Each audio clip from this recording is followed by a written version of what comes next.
रामकृष्ण हरी, कसे आहात सगळे? आज सकाळी पहाटे 6:30 वाजताच आम्ही मुंबईला जाण्यासाठी निघालो होतो.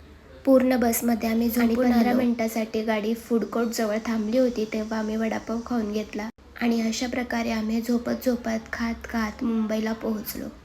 आईंनी मिसळपाव बनवला होता म्हणून दुपारच्या जेवणामध्ये आम्ही मिसळपाव खाल्ला. आम्ही मुंबईला यायचं कारण म्हणजे श्रीकृष्ण जन्माष्टमी.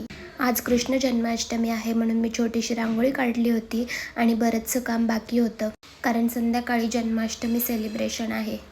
घसा दुखत आहे म्हणून काढा बनवला होता आणि तो कसा झाला होता हे तुम्हाला माझ्या रिॲक्शनवरून कळलंच असेल.